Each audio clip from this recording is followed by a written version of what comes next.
Assalamualaikum warahmatullahi wabarakatuh. Perkenalkan saya Faiz Deva Kurnia dengan NIM 22114627, mahasiswa dari Universitas Amikum Yogyakarta, Prodi Informatika. Ini saya bersama dengan Bapak siapa? Saya Kurniawan Suto. Oke, dengan Pak Iwan. Ya. Oke. Di kesempatan kali ini izinkan saya untuk sedikit menanyakan tentang bisnis ya. Nah, Pak Iwan ini kan seorang pengusaha ya. Untuk masa ini apa bisnis yang sedang dijalankan ya Pak? Kalau boleh tahu. Ya, sebenarnya ada beberapa bentuk usaha yang saya geluti sampai hari ini. Tapi saya lihat dari list pertanyaan ini, saya berkonteks satu jenis usaha saja ya, supaya nggak terlalu berpanjang lebar. Nanti saya salah satu usahanya di bidang distributor alat olahraga terkhususkan alat tenis meja. Berarti di bisnis yang sudah dijalankan Pak Iwan ini sudah berapa lama ya Pak jalannya? Kalau startnya sih 2017. Jadi ini 2025 ya, sekitar berapa tahun tuh? 7 tahunan ya. Nah, dalam bisnisnya Pak Iwan ini prinsip kepemimpinan etikanya itu apa? Ya, kalau distributor olahraga itu yang saya utamakan itu menjalin network jaringan. Jadi jaringan itu kita jaga sebaik mungkin, selanjut mungkin. Jaringan itu ya menyangkut pintaran kita dengan kru dan karyawan, dengan downline atau reseller saya, dan dengan upline saya atau importer atau supplier. Itu prinsipnya harus terjadi circle, lingkaran saling menjaga. Itulah prinsip kepemimpinannya kita jadi buat semuanya setara. Nah, gitu. Oke, jadi kesetaraan. Nah, kemudian pertanyaan selanjutnya ya. Nah, dalam lingkungan bisnis Anda ya, baik dalam tim sendiri ataupun mitra bisnis lainnya, pastinya pernah ada konflik ya. Nah, kalau dalam menangani konflik itu bagaimana sikapnya Bapak? Ya, pasti tidak semua akan berjalan mulus dalam bentuk usaha apapun, pasti ada konflik yang berat, yang ringan. Ya, prinsipnya itu tadi, karena kita itu sudah berpikir untuk kesetaraan, ya kita harus berpikir untuk jangka panjang. Jadi teorinya itu kan segala sesuatu yang disebut dengan perusahaan itu, kalau definisi perusahaan, kalau saya sedikit mengingat saya kuliah dulu financing, mata kuliah manajemen keuangan, namanya perusahaan itu kan suatu bentuk badan usaha yang didirikan untuk tujuan selama-lamanya dan memberi manfaat sebanyak-banyaknya untuk semua, dari itu diri sendiri, dari itu karyawan, baik itu untuk lingkungan negara dan lingkungan daerah, bermanfaat sebanyak-banyaknya dan selama-lamanya. Nah, dengan prinsip itu kita ketika memanage konflik ya begitu, ya harus berpikir untuk hubungan itu tetap selama-lamanya baik. Konflik dengan anak buah, konflik dengan customer saya atau downline saya, dan customer supplier saya atau importer saya, semuanya harus saya jaga baik, supaya prinsipnya tidak boleh konflik itu lama-lama sampai terjadi putus hubungan, jangan sampai. Kalau bisa ya diselesaikan secepat mungkin dan diperbaiki, ada solusi. Kalau didetailkan banyak banget ya. Mau didetailkan mungkin? Mungkin karena videonya terlalu panjang, lebih singkat aja. Ya, prinsipnya itu seperti yang saya katakan tadi. Kalau dari supplier, misalnya terjadi keterlambatan supply, atau dari downline kita misalnya ada defect atau kesalahan dalam supply barang, ya segera dicarikan jalan tengah. Misalnya kan saya alat olahraga, misalnya ketika barang yang datang tidak lengkap, misalnya dari importer, ini konflik dengan eksternal saya, ya segera diambilkan barang penukar, di misalnya roda meja pingpongnya salah set warna dari pabrik, atau rodanya lebih besar, itu segera dirubah, dikanibalkan dari meja lain supaya warnanya sama. Ya segera seperti itu, sehingga ketika sampai di downline saya itu juga begitu, dia segera mendapatkan penukaran sehingga dia bisa segera langsung diterima ke customer. Jadi kan saya ini sebagai distributor, semua konflik itu segera selesai secepat mungkin sehingga tidak merusak hubungan di antara kami. Karyawan pun yang antar juga tidak disalahkan, jadi bagian ekspedisinya juga segera diselesaikan, karena kan karyawan kan, pintaran saya kan setiap penjualan unit dia dapat bonus. Tapi kalau penjualannya itu tersendat gara-gara barang yang dikirim itu tidak lengkap, dia kan bonusnya nggak cair-cair, dia kan juga pengen segera beres, cair. Nah, dia segera membereskan itu. Si supplier juga pengen segera dilunasi, karena si downline saya juga segera dilunasi. Jadi konfliknya segera secepat mungkin clear. Itu contoh simpelnya seperti itu ketika menyelesaikan konflik dalam contoh kasus satu transaksi ya, sebenarnya kasusnya tuh ada ratusan macam ya, ini gampang gitu. Jadi secepat mungkin semua pihak bisa lega terselesaikan dengan cepat. Tapi niat baiknya itu tadi, karena kita ingin usaha ini langgeng selamanya, semuanya intern baik, ekstern itu baik downline maupun upline kita semuanya baik. Kalau niatnya sudah baik semua, hubungan ini akan langgeng, makin berkembang terus. Ya itulah salah satu yang lebih simpelnya begitu aja. Jadi pokoknya hindari konflik. Ya, Terus solusinya tengahnya itu. ya secepat mungkin. Jadi jangan ego. Kalau dicari egonya, wah ini ada defect, defect, ada kurang cacat, kembaliin ke pabriknya kembali. Ya nggak selesai, misalnya malah berantem semua, malah bubar hubungannya. Yang ini nggak dapat komisi, si pegawai saya, yang ekstern downline saya juga gagal nggak dapat penjualan, si supplier saya juga malah urusannya panjang sampai ke pabrik ke China sana. Nggak ada. Ya kita harus segera menyelesaikan itu dengan bijak, cepat, dan semua win-win solusi. Kira-kira. Terima kasih.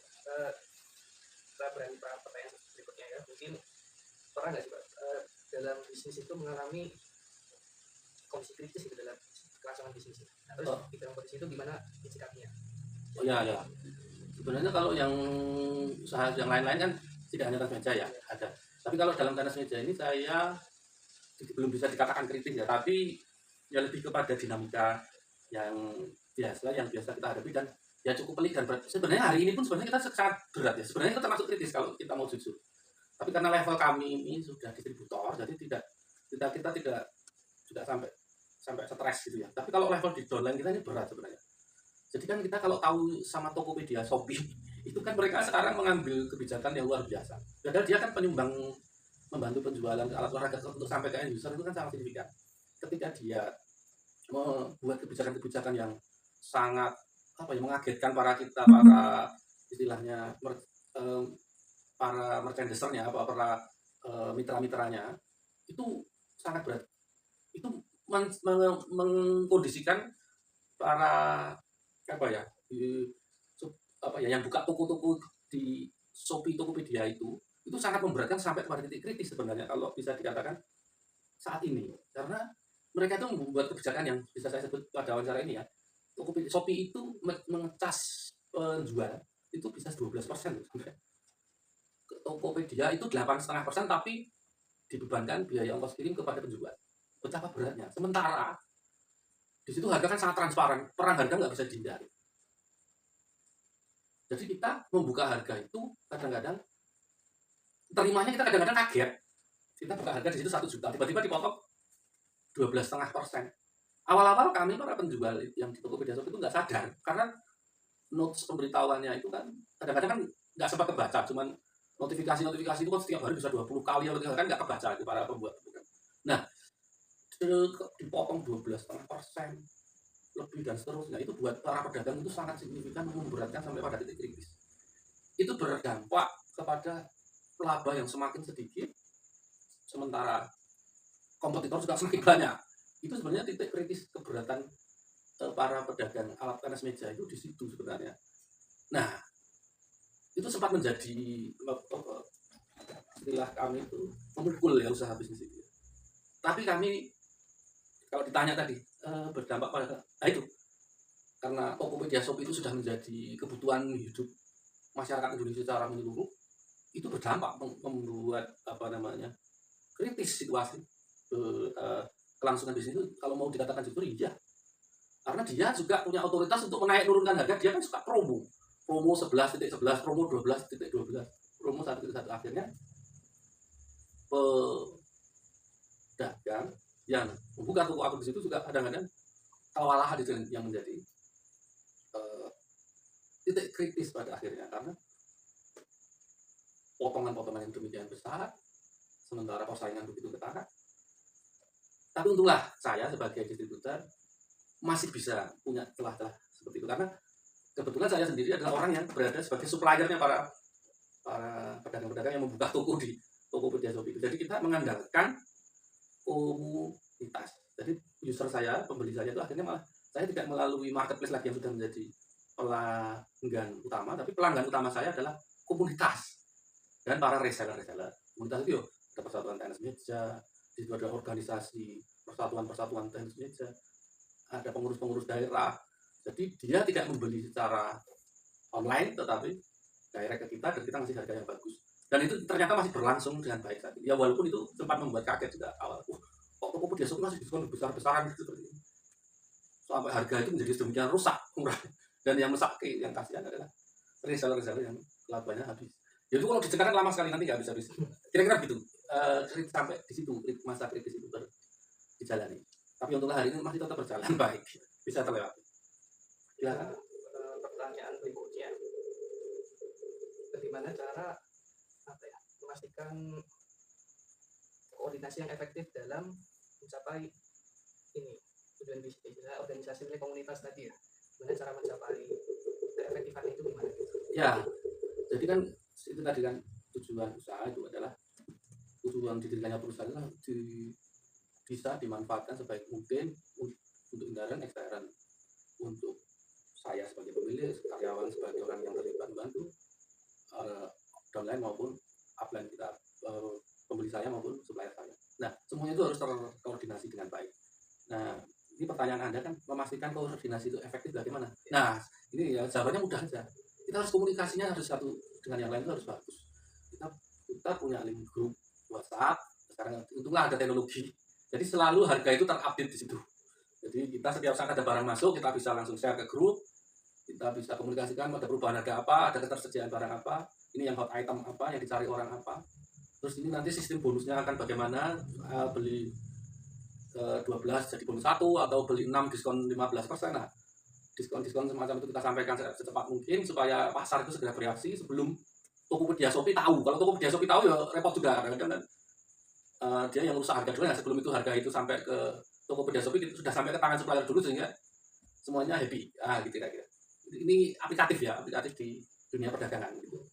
Kira-kira gitu. Salah satu koordinasi efektifnya itu seperti itu supaya semua tujuan bisnis yang semuanya sejahtera itu akhirnya dapat tercapai. Jadi suppliernya juga dapat laku, saya juga bisa mendistribusikan ke reseller saya, sampaikan di jadi pegawai karyawan saya juga dapat bonus semuanya, jadi semuanya happy. Gitu. Pertanyaan berikutnya, di dalam ini lingkungan bisnis seperti komunitas itu tadi, apa bentuk laporan pertanggungjawaban yang digunakan? Ya itu tadi. Jadi kan karena ini kan UMKM ya, bukan organisasi usaha perusahaan yang besar. Jadi saya menganggap downline saya, reseller saya itu tuh ya seperti saya dengan karyawan saya, tapi gajinya nyari sendiri-sendiri dari lapangan gitu. Kalau karyawan saya secara langsung nggak ada masalah ya, tapi dengan istilahnya dengan lingkup usaha saya itu tadi, bagaimana pertanyaan Anda tadi untuk laporan pertanggungjawabannya untuk pemantau melakukan kinerja, ya saya sih karena ini perdagangan ya semuanya tuh angka-angka penjualannya itu yang kita kontrol, dalam arti kita memastikan bahwa pembayaran dia lancar, suplai barang dari vendor saya juga bisa saya jaga, bisa saya andalkan. Jadi pertanggungjawabannya itu begitu. Karena kita jual ke reseller kita itu juga tidak semuanya cash and carry. Kita juga untuk menjaga hubungan baik, kita juga mempercayakan untuk bayar tempo. Tapi dia selalu membuat semacam schedule kepada saya bahwa dia akan butuh ini beberapa 1 bulan ke depan, 2 bulan ke depan itu ada misalnya ada pekan olahraga nasional, pekan olahraga pelajar, Pak besok disediain ini ya.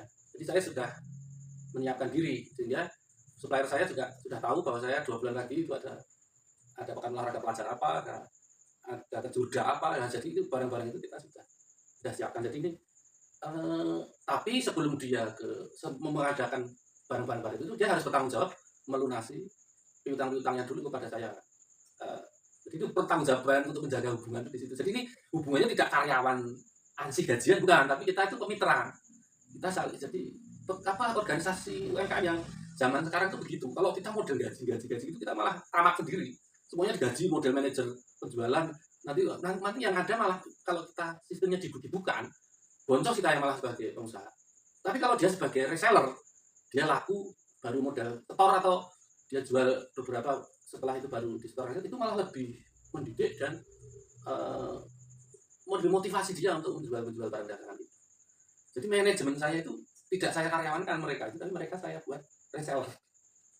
tidak saya gaji tapi jualan, silahkan cari untung dengan batas limit yang kira-kira marketnya itu tidak melebihi harga marketplace gitu, Anda pasti untung, kira-kira begitu. Tapi Anda juga punya modal supaya Anda juga punya tanggung jawab untuk menjaga produk-produk ini supaya laku, supaya Anda tetap continue berkelanjutan. Jadi saya bentuk pertanggungjawabannya begitu, tidak model konvensional dikaryawankan satu persatu digaji, tidak begitu, beda. Policy saya kira-kira cukup jelas ya. Cukup sudah sangat detail. Kemudian saya ingin bertanya tentang ada nggak sih kayak cara khusus mungkin atau yang berhadap misalnya karyawan seperti kurir gitu untuk meningkatkan motivasi kerjanya itu ada nggak? Oh ya, itu pasti. Jadi kan tadi kan ada karyawan yang sifatnya itu memang di bentuknya itu ada yang tetap sebagai teamwork, ada yang jadi reseller, distributor. Nah, yang teamwork saya ini tetap kita buat seperti yang Mas bilang tadi, bahwa dia perlu dibuat pemicu untuk penyemangat kerja, kita kasih reward pasti. Jadi misalnya satu meja, misalnya kalau ada laku ini buat kalian 100.000 misalnya. Dia kan kalau jam berapapun dimanapun ya dipasang dapat 100.000 semangat misalnya gitu. Atau misalnya masang karet pingpong ngelim gitu, ongkos masang lem karet itu 25.000, ya udah buat kamu aja. Kan dia masang laku sehari laku 4 dapat 100.000, lumayan semangat ya gitu. Ya penjualan UMKM seperti itu mau gimana lagi ya, itu ternyata efektif ya, yang mudah-mudah aja gitu. Berarti ada ya reward khusus itu? Ada, dia seneng aja.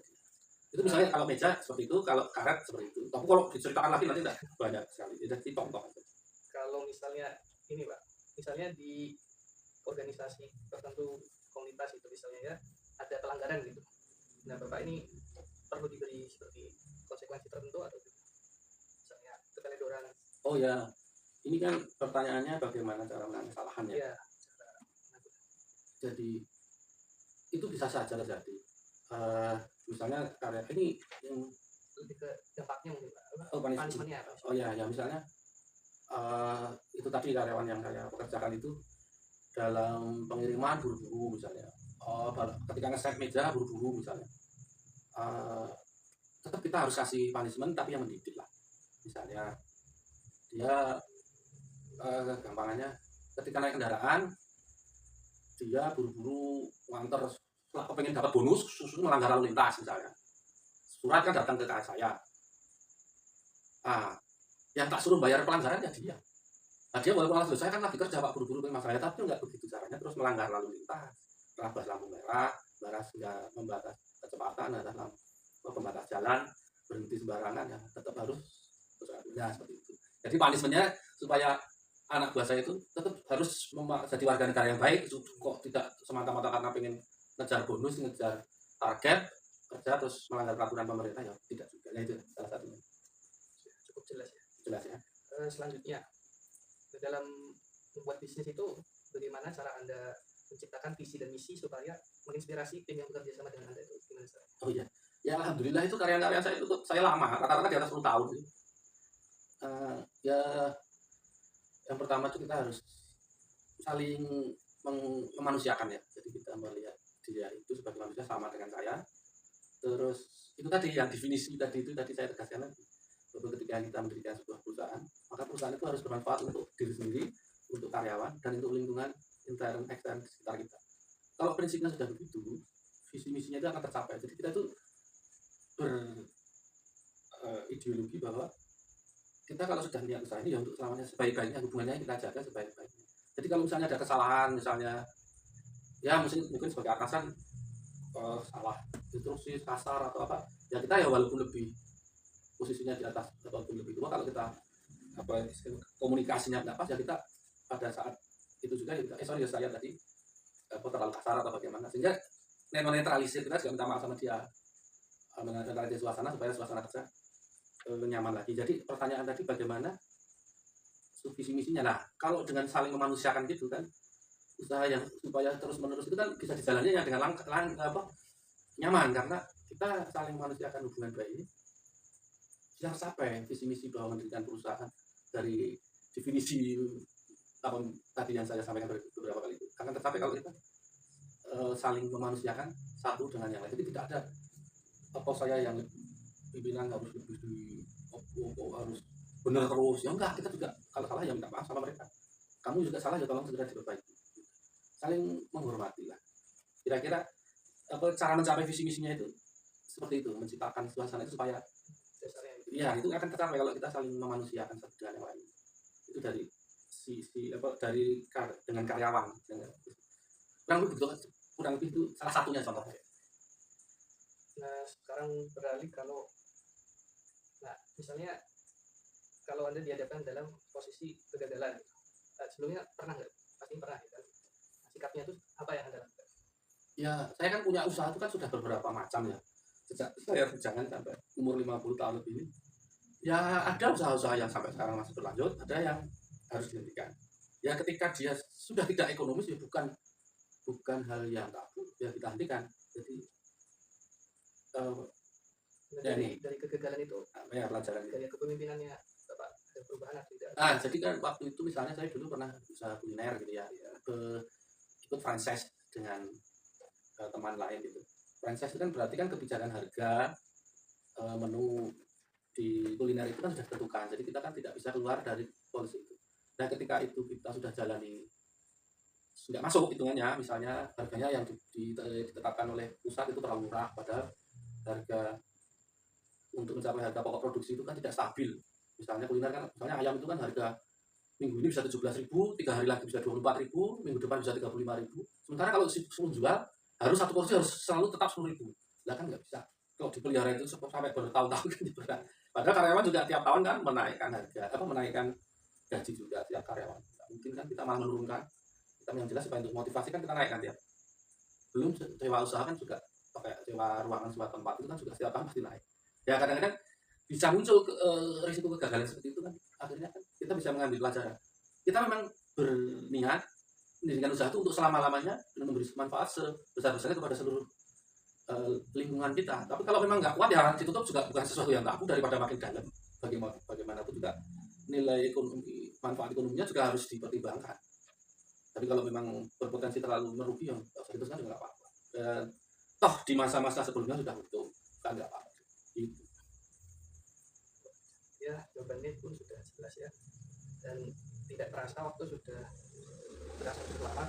Mungkin yang terakhir adalah sedikit saran ya untuk mahasiswa gitu Pak, ada nggak sih kata-kata gitu buat yang mau mulai bisnis gitu, singkat saja mungkin atau? Oke, jadi untuk mahasiswa Amikom ya, kalau mulai usaha itu kalau pengen mudah ya yang sesuai dengan passion dulu. Passion Anda hobi apa? Saya sebenarnya olahraga tenis meja itu juga karena passion. Saya sebenarnya hobi tenis meja kan sejak tahun 2007 lah.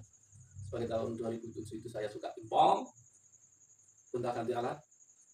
Ternyata beli alat kok mahal ya, tapi dijual lagi harga bekasnya masih ada. Terus suatu saat saya beli di Jakarta, ternyata di Jakarta lebih murah, dibeli di Jogja kok mahal. Berarti untungnya banyak banget di perdagangan di Jogja ini. Ini dulu zaman belum ada marketplace, Shopee, Tokped dan sebagainya. Nah terus bekasnya juga begitu, ternyata ada beberapa item alat tenis meja itu yang klasik yang disukai orang. Dulu belinya 600.000, setelah berumur 5 tahun kok malah dijual laku 1,4 juta misalnya gitu. Berarti kan ini bisnis. Berarti kan ini bisa menguntungkan. Akhirnya dari pengalaman-pengalaman karena hobi-hobi yang nggak sengaja seperti itu, gonta-ganti alat itu, akhirnya jadi bisnis malah. Akhirnya saya malah menjadi pedagang alat tenis meja itu. Jadi passion Anda itu coba digali lagi, wahai para mahasiswa. Kalau Anda misalnya Anda suka gonta-ganti motor misalnya, ya udah coba aja tuh. Motor itu kan ada yang suka gonta-ganti shockbreaker, peleknya diganti apa, aksesorisnya diganti. Itu juga peluang loh, jual beli alat bekas. Itu dijadikan sebuah perusahaan online di marketplace, itu juga usaha yang menarik kalau memang Anda passionnya di situ di otomotif. Bisa juga. Atau misalnya Anda suka di dunia fotografi, passion Anda bisa aja Anda berbisnis di dunia fotografi karena Anda passionnya di situ, bisa menjadi profesional fotografer atau menjadi jual beli alat fotografi. Itu juga sebuah peluang. Mulai dari passion dulu aja yang mudah. Jadi kita menjalani bisnis itu dengan senang. Jadi enggak seperti niat kerjanya uang, tapi kita menjalani itu dengan hobi. Itu salah satu masukan saya buat mahasiswa. Kalau mau mulai bisnis, mulai dari passion dulu. Nanti naluri dagang Anda, naluri bisnis Anda itu akan terasa insya Allah dengan berjalannya waktu. Saya kira gitu. Jelas? Semoga Mas juga terinspirasi dari passion Mas apa? Iya. Besok dicoba passionnya di mana, gali lagi, coba di situ akan ketemu peluang-peluang untuk bisnis dari hobi Mas. Nanti dicoba aja. Itu. Saya kira baik Pak, terima kasih atas waktunya dan ilmunya yang telah disampaikan kepada kita. Semoga ilmu yang diberikan akan memotivasi kami para mahasiswa Amikom untuk mengembangkan minat bisnis kita. Dan juga semoga usaha yang Bapak jalani akan semakin sukses dan lancar, Pak. Amin, amin. Selamat kepada Mas dan teman-teman. Semoga kedepannya sukses selalu, sehat selalu.